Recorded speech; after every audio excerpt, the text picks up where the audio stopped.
It's Christmas time, everybody. It's that magical time of year where YouTube channels across the land spew out half-baked list videos for your amusement, while the content creators take some hard-earned time off. This one's ours, but we're doing it a little bit differently. We're not doing a top 10 definitive list. We've each picked 3 games, so we've had our say and we had a discussion. Basically, we couldn't agree on what to put on the list. Why are we doing it this way, you ask? Because we couldn't fucking agree. Yeah. Okay, so here we go. Here's our favourite games of 2016. My first pick is XCOM 2, which came out on PC on February the 5th and on PS4 and Xbox One on September the 30th. Now, Gareth hated this game, but he's wrong. XCOM is a wonderful game for many reasons. The multi-layered gameplay, switching between strategy, base building and management to on-the-ground tactical action, is incredibly tight and well designed. I love the way they improved on the original by adding gameplay elements and changing things, making it feel like a genuine sequel and not just XCOM again, but with some new, with a new coat of paint or something. It's a new game. It's a different game. And this XCOM series can elicit something in you which is just not that typical for strategy games. It fosters a sense of attachment for your soldiers who, they become far more than just resources to you as a commander. They're not just assets that do a job until they die.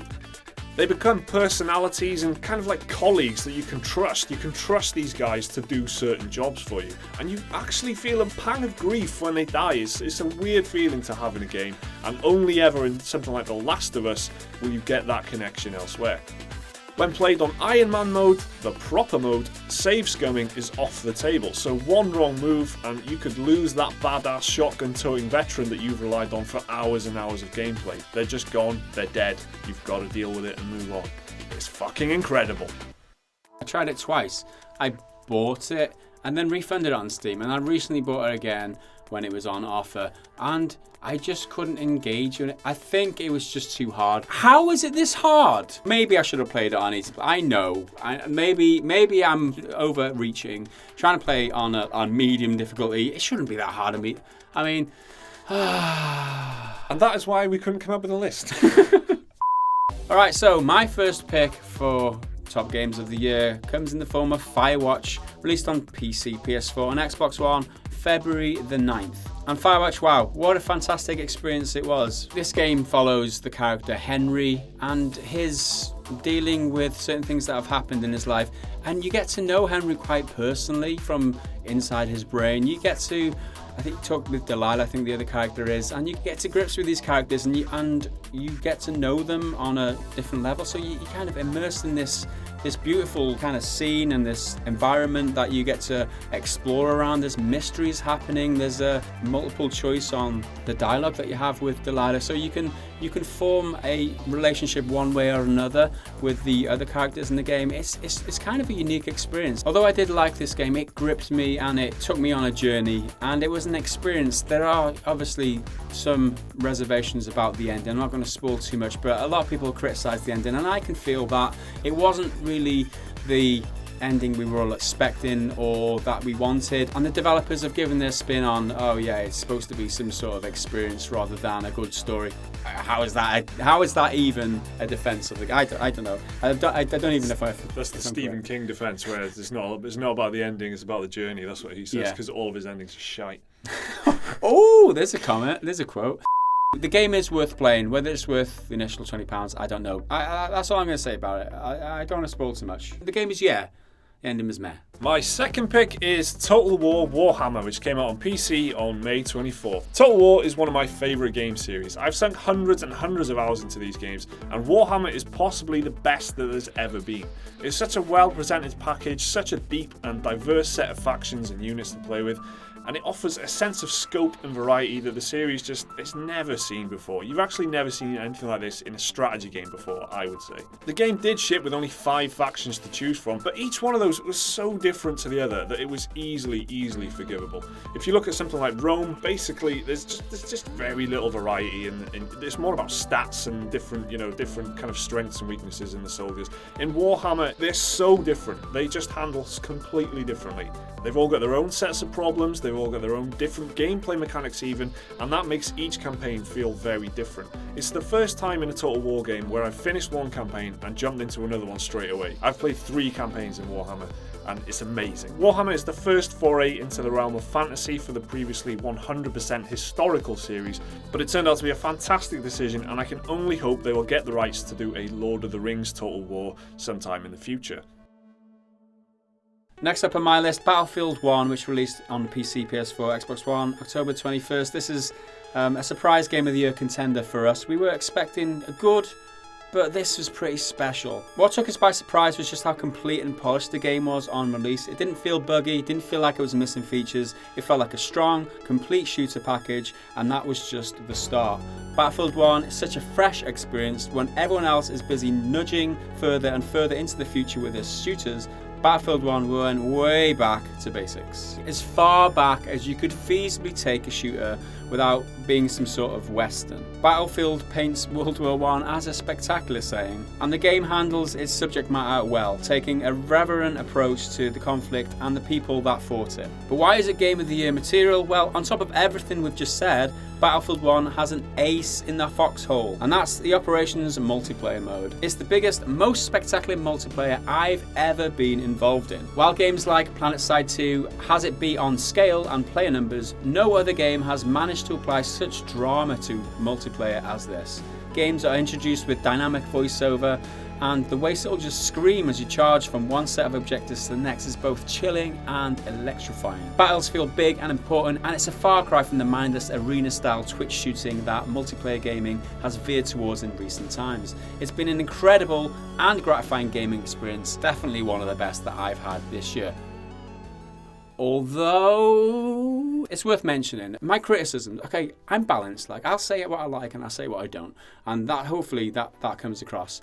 What I didn't like about the single player was that you're thrown into random character that you've got no backstory for. You don't really engage with. Like, who wants to be an arsehole? He steals his plane on an airfield with supposedly an army, an English army there. He passes as son of Lord, Lord, whatever, yeah. I'm just not buying it. It sounds like a childhood fantasy is what it sounds like. It doesn't sound like a... definitely how they've applied a fictional fantasy to all of their campaigns, haven't they? It sounds like a 13-year-old's wet dream. It doesn't sound like something that I can invest. I don't want to be this guy. I want to crash my plane and kill him is what I want to do. I'm just not engaged in that type of narrative. And that's my criticism of Battlefield 1. You need to work on your story, work on your characters, give them some flesh, give them some backstory, give them some personality that's not like, oh, I'm going to tie you up to a chair and rob your plane and pretend that I'm English. No, that's not happening, and I'm not buying it. And my final pick is Titanfall 2, which came out on PC, PS4 and Xbox One on October the 28th. Listen, Titanfall 2 is the best Call of Duty game we've had in years. Seriously, Titanfall 2 kicks COD's ass on multiple fronts. It nails the near future setting that COD is so desperately trying to cling on to, while offering a genuinely enjoyable and interesting single-player campaign. It uses the bond between pilots and titans for some decent enough storytelling, while using the speed and high mobility of the gameplay to create some really interesting levels. It mixes up Mirror's Edge style platforming and movement with super tight and satisfying combat to offer razor-sharp gameplay in both single player and multiplayer, and it's a real shame that this game did not sell as well as they'd hoped. I really enjoyed the campaign here, and unlike the Battlefield 1 where it does feel a little bit disjointed, they really nailed the character and everything in the single player, and that connection between, you know, a robot and a pilot. It's not as cheesy as it sounds either. It's just really well done. The multiplayer is phenomenal. It's just really the best kind of arena style shooting that I've experienced in a while. You can, you know, as a pilot, you just really kick ass. You're really mobile, really fluid, and then you jump in a Titan. It's a completely different experience again. It's just really enjoyable, really well made. It's fantastic. It's a really good package. If you like COD, get Titanfall. So my last pick is Starbound, which was released on July the 22nd for the PC. And the reason I picked this, mainly because I didn't play many other games this year, let's be honest, but I did enjoy this. It's a great experience. We actually played it multiplayer. Yeah. And yeah, it's all right. It looks like Terraria, and you know, it's taking things from Minecraft. You know, it's an evolution of an already established gameplay type, I guess. But what it did really well, what impressed me was it went through this really long early access period where the developers listened to the feedback that I got from the players, and they actually implemented a lot of the ideas, and it makes for a better game for it. It's one of the standout games that did really well from being early access. Fair play to Chucklefish Games, which was the developers. They did a great job on this. Although it's a 2D platformer game, it feels like a really in-depth game. There's games like No Man's Sky now ripping ideas from this game because this game has got so much in it. Oh, it's a better game. And yeah, it's a better game than No Man's Sky. Yeah. It's a 2D platform. That says a lot, really, because the gameplay is brilliant. The amount of the items and weaponry. I feel like there's just so much out there to explore and to collect. No Man's Sky is all about the spectacle and how good it looks. Starbound's all about the gameplay and how good it plays and the quality of your experience. Yeah. So No Man's Sky's trying to be immersive, isn't it? Yeah. But whereas Starbound is kind of, it just wants to give you loads of things to do. I'm not a big fan of 2D platformer type games.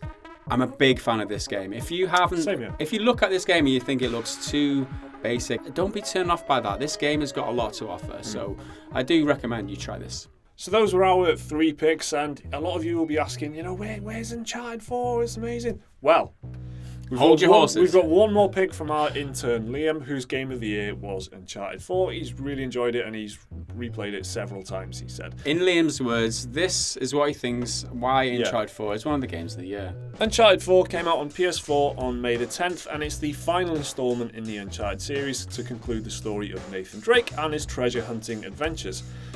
Liam says it's a very compelling story with great writing and endearing characters backed by confident voice acting, which all mesh together to make a great adventure that you don't want to end. Uncharted 4 has almost photorealistic visuals at points, which when combined with the great art style make for an incredibly immersive experience. The game is also massively polished with very little bugs that hamper the experience. The multiplayer was also well thought out and enjoyable to play. It's great to see when multiplayer in traditionally single player games is usually tacked on and is considered an afterthought.